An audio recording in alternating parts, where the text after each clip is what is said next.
আমার ব্যক্তিগত মতামতে ইনশাআল্লাহ আমার মনে হচ্ছে যে সুষ্ঠু নির্বাচন হবে, যেহেতু নির্বাচন কাউন্সিলর ওনারা যারা আছে অবশ্যই আমার মনে হয় এটা সুষ্ঠু নির্বাচন হওয়ার সম্ভাবনাই বেশি। বলতে পারি না, কিন্তু আমি দোনো দলের কাছ থেকেই আশাবাদী যে কোনো সংঘাত, কোনো মারামারি, কোনো অস্থিরতা ছাড়া যাতে নির্বাচনটা হয়, ওনাদের দোনো দলের কাছেই আমি এই প্রত্যাশিত।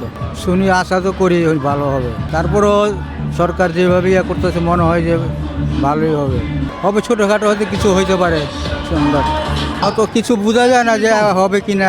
পাঞ্জাবের জগতে একটি বিশ্বস্ত নাম শাবাব এথনিক ওয়্যার।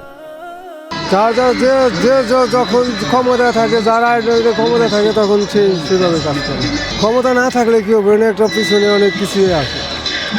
যে অবস্থা বিশৃঙ্খলা, প্রতিদিন অভ্যর্থন সরকারের সময় প্রতিদিন মানুষ মারা যাচ্ছে, মা বোনদের উপর নির্যাতিত হচ্ছে, মা বোনদের মারতেছে।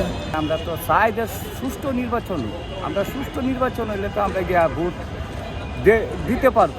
ইলেকশনে যে কোনো সরকার যাও, 5 বছর পরে পরে সুষ্ঠু ইলেকশন দেও, আল্লাহ যেই যাও ইলেকশনে পাস হয়ে যাও, দেশও উন্নত হইব, কোনো হইবে না, এই গ্যান্ডাম ট্যান্ডাম থাকবে না। আর আমরাও দেখতে পারবো খেলা কী করছে, খেলা কীরকম করতে পারে।